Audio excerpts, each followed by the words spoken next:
Welcome back. Well, we have Jeff Parker here with the Laguna Woods Village update. Well, welcome. How are you today? I'm doing well, thank you. Staying Thank dry? you for having me. Yeah.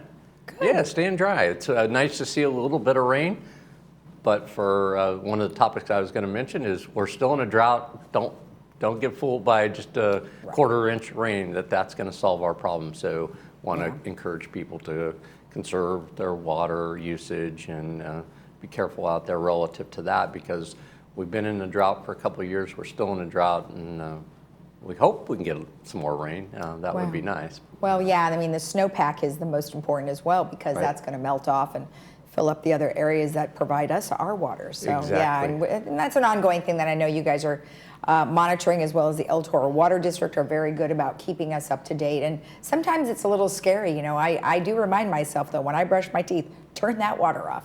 It is important because Southern California is a very desert-like environment without the water from Northern California or Arizona. So when that becomes a precious resource that starts to dry up, the impact to us is pretty significant. Right.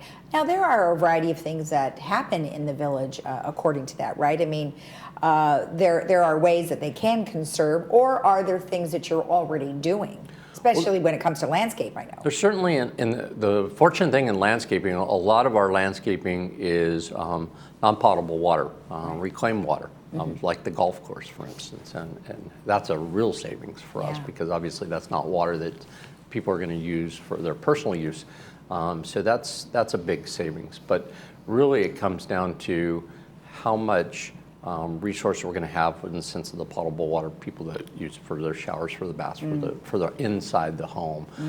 Landscaping outside of the village, there are a lot of communities that don't have the reclaimed water like we do here, and we only have it in parts because not all of it. The areas are reclaimed. So we do try to be very conservative with our water usage. But we still have an environment where we want to be green and we want to have things living. So that's really the challenging balance for us. Right. Well, hopefully we'll get more rain. I know we have one more day in next week, and maybe it'll just keep coming and coming. So that would be nice. All right. Well, what else do you have today? Well, I just wanted to mention a couple things about COVID. I know we don't talk about it as much anymore, but as of yesterday, cases were 283. It's been averaging around 250 to 300 since the Thanksgiving time period. Okay. The good news is that we've seen a little bit of drop in the ICU numbers. We're at 183. Hospitalizations have been about the same, but 57 dropped below 60 in the ICUs. Right. Unfortunately, they had 13 reported fatalities. What's interesting in that one was you got 5 in skilled nursing. So that again goes back to with the COVID being as strong as it is with this Delta variant, the people that are getting it that are in the elderly age bracket, it's impacting them still very seriously, which is for us again talking about get your booster shot. If you've had get your shots, period. If you haven't gotten the shot, but on top of that, get your booster shot.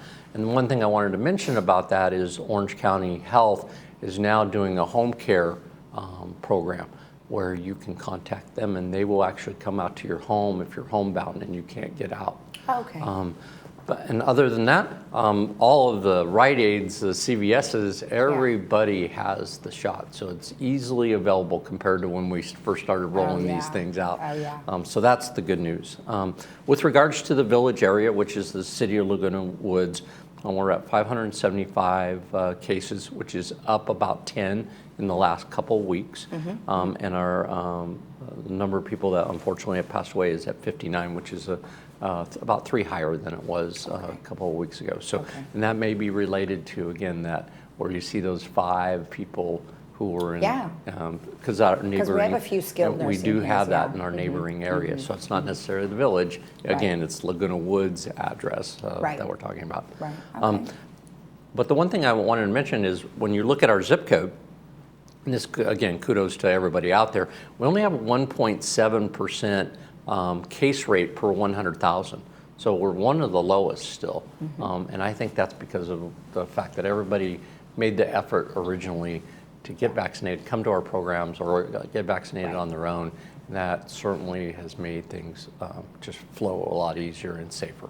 Exactly. Well, they paved the way for other communities to follow, for sure. So. I do want to mention one thing with that is still consider getting your flu shot, still important, and wearing the mask program. We still do it operationally. All of our employees are still wearing masks, so I wanted to indicate to the residents, be aware of that. That's a requirement of our employees. Don't come in and say, well, I need you to take off that mask. Our employees are required to do that. It's safety for them. And what we have found is we continue to see that kind of as we did last year, a reduction in the amount of flu that is spread because our employees are not spreading it because they're wearing masks, or they're not coming in because of they're being aware of when they feel sick or something, stay home. Exactly. And so all of that combined, I think, has made us a healthier environment here in the village. Right. Excellent. Well, that's perfect. Good news. Good news. Speaking of employees, how has I was talking to Recreation last week, and there was some discussion about actually hiring some of the residents, and that's going pretty well. So we are looking at different positions that we have in the organization. We were able to hire some residents to help with some of our clubhouses. The good news is we've hired a few. The bad news is the residents sometimes look at the job and think that would be fun to work there. Then they realize that it's a lot of lifting and heavy lifting, and so unfortunately a couple people have not been able to continue. Okay. But we're still looking for that. The other thing that we're researching right now is maybe we can do some job sharing coming down the road. So we're looking at certain positions, maybe clerical positions in that as an example, or where we, instead of having one full-time person, we might be able to do a job share where somebody works in the morning, somebody works in the afternoon. Then we could get more residents involved with that type of activity as well. Okay. So that's a possibility. So we're trying to do our best to get more and more people. A fact that came out yesterday that we were talking about with our HR department is that we have almost 10% unemployment in California, and yet there are more jobs available than there are people on unemployment. So the fact that there are more jobs out there but people aren't taking them is a new trend that we didn't see pre-pandemic. No. And so that's they call it the resignation tsunami, I guess, in that sense. And so a lot of people, I think, are hesitant about going back because they got to the point where maybe some of them were working at home, and now they have to go back in the office, and they don't want to do that. Right. And so we're juggling all of that when we're in our hiring practice right now, which is pretty interesting and a challenge to get people hired. Exactly. It is interesting, because then you think, well, how the heck are they able to live in the state of California if they don't have a job? So it's definitely baffling. That's a challenge for sure, because obviously the cost of living and rents and everything are continuing to go up. Yeah. And so I don't know the answer to that, but we continue to work really hard on our recruitment process and getting, using all the tools that we can to see if we can fill the positions. Good. Well, the more the merrier at this point. One more thing I wanted to mention, or a couple more things I wanted to mention real quick, is I mentioned it last time we were here. On January 4th, we kick off our circuit training class, the new circuit training class, and registration starts on the 21st for that. It's going to be a 4-week program, and it'll be Tuesday and Thursday nights at 5 p.m. at the gym. So that'll be a nice new program that we'll have. Yeah. So just wanted to let people know, starting on the 21st, get ready to register for that class. Okay. And it'll start on the 4th of January.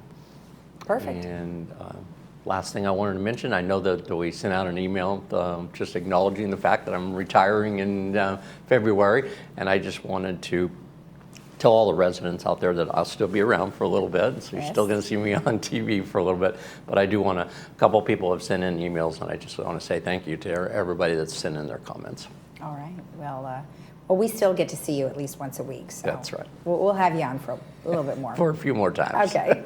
All right, good. Well, thank you for the information. We appreciate it, and we will see you next week. Sounds great. All right.